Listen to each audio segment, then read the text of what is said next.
Tension మొదలైంది. ఈ రోజు ఎమర్జెన్సీ మీటింగ్ కాల్ఫర్ చేశారు భారత ప్రధాని నరేంద్ర మోదీ. మధ్యాహ్నం 1 గంటకి మంత్రులతో భేటీ అవుతారు ఆయన. ఆ తర్వాత సాయంత్రం కల్లా అటు ఆల్ పార్టీ మీటింగ్ కూడా అనౌన్స్ చేసినట్టు తెలుస్తోంది. సో సాయంత్రం కల్లా ఆల్ పార్టీస్ తో మీటింగ్ ఉండబోతోంది. అయితే లాక్డౌన్ లాంటి ఒక ప్రకటన ఉంటుందనేటువంటి వార్తలు చక్కర్లు కొడుతున్నాయి. కరోనా తరహా సంక్షోభానికి సిద్ధంగా ఉండండి అంటూ ఇప్పటికే పార్లమెంట్లో ప్రధాని మోదీ వార్నింగ్ కూడా ఇచ్చారు. భారత్ పై తీవ్ర ప్రభావం చూపిస్తోంది ఇరాన్ ఇజ్రాయిల్ వార్.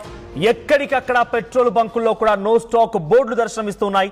పెట్రోల్ బంకుల ముందు కిలోమీటర్ల మేర క్యూ లైన్లు కనబడుతున్నాయి. ఇక ఎల్పీజీ గ్యాస్ దొరక్క జనాలు ఇబ్బందులు పడుతున్నారు. నిన్న పార్లమెంట్ లో కూడా ప్రధాని మోదీ మాట్లాడుకొచ్చారు. మనం కరోనా మహమ్మారిని ఏ స్థాయిలో ఎదుర్కొన్నామో అదే స్థాయిలో ఇప్పుడు కూడా అంతటి ఓపికే, అంతటి సహనం, అంతటి ఓర్పు కావాల్సిన అవసరం ఉంది. మన శాంతితో వాటిని ఎదుర్కొందామన్నట్టుగా పార్లమెంట్ లో నిన్న మోడీ అనౌన్స్ చేశారు. లేదో రాత్రి నుంచి పెట్రోల్ బంకుల్లో క్యూలు కడుతున్నారు జనమంతా.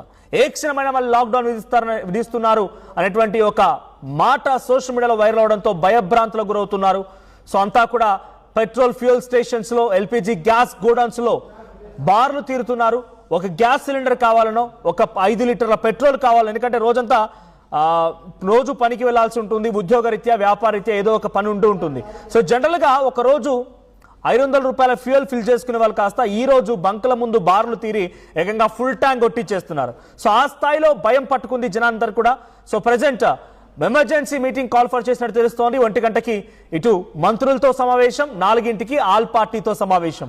సో ఇది జనరల్ గా పార్లమెంట్ సమావేశాల నేపథ్యంలో జరిగినటువంటి సమావేశం అయితే ఇంత ఉత్కంఠ ఉండేది కాదు.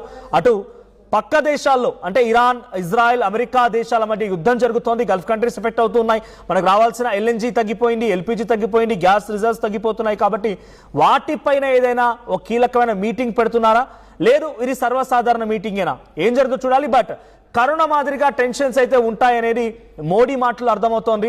సో ఆ స్థాయిలో నిజంగా టెన్షన్స్ కనుక మొదలైతే మళ్ళీ ప్రజలంతా ఇళ్లకు పరిమితం అవ్వాల్సిందే.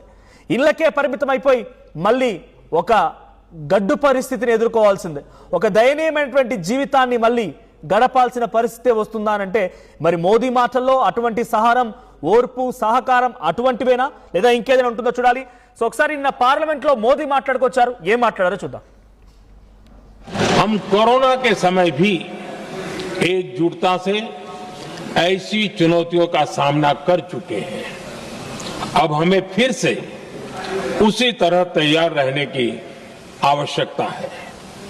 धीरज के साथ, संयम के साथ, शांत मन